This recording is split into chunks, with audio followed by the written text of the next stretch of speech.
Welcome to Cap and Cork's Finishing School, where we teach you to drink what you love and love what you drink. Hi, I'm Rachel. I'm a student and the host of Cap and Cork's Finishing School program, and each week I step up to the bar with one of our subject matter experts. This week we have Matt, our district manager and co-host of the Cap and Cork Lounge with us. Yes, I am. That's a very important title. It's award-winning. Definitely. So this week we are going to tackle Scotch.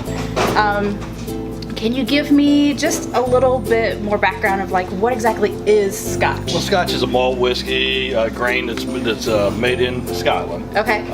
Must be aged for 3 years and must be in oak barrels. The age of the Scotch is with being 3 years. Okay.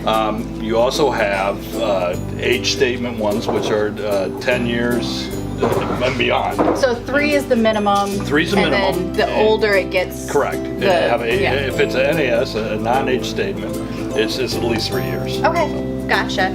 So is Scotch then very similar to what bourbon is in the U.S.? In similar ways, yeah. Okay. I mean, with the way, obviously the barrels, barrel aged, the different Scotland being, it has to be made in Scotland. Well, and I've even heard that they will, since bourbon requires it to be a new oak charred barrel, we ship barrels overseas. We do. So, we do. Because Scotland doesn't necessarily require that of They their... do not, and you get into different Scotches, and you may have, and like the one today, you have a sherry cask. Okay.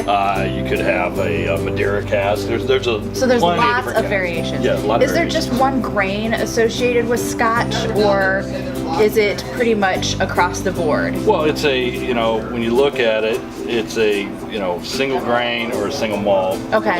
So they're similar. There's similar, and then there's different variations that you Different can do variations from off there. of them. Yes. Okay. Correct. So when somebody is exploring Scotch for the first time, what is it that they are going to look for? Are they looking at the color of it, the color profile of it, the scent of it, that type of thing? Well, there's obviously different variations, and one of the things that you really want to look at is, if it's a blended Scotch, you're gonna have more of an amber, and it's gonna be your basic Scotch taste. Got where it. if you go into the different aging, then you're gonna have, like I said, the sherry cask, you're gonna have a hint of sherry. Okay.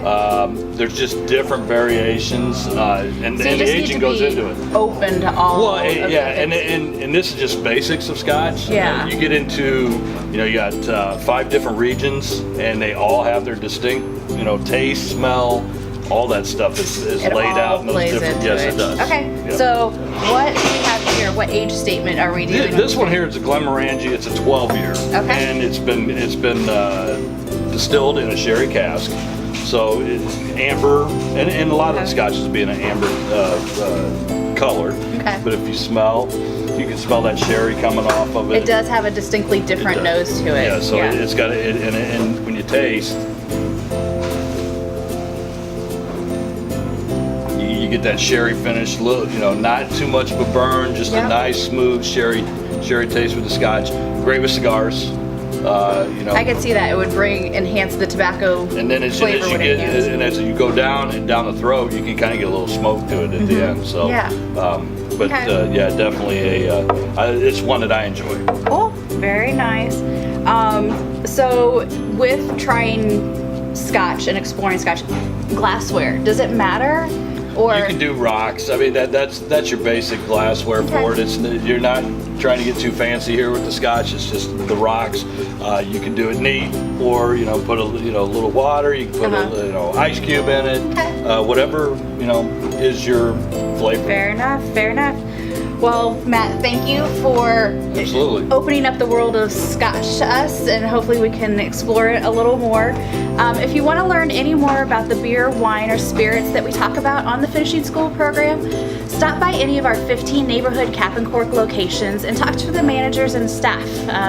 They're trained and informed to be able to guide you through your spirit education. Follow along on all the fun that we're having here at Cap and Cork on all of our social media Absolutely. channels. Absolutely. You'll get to see more of our district manager Matt here. And also, if you want to find out first what's going on at Cap and Cork, sign up for our email newsletter at capandcork.com. Well, Matt, this would not be finishing school if we didn't finish our Go drinks. take another drink. Cheers. Cheers. That's all for today. Class dismissed. We'll see you right back here next week.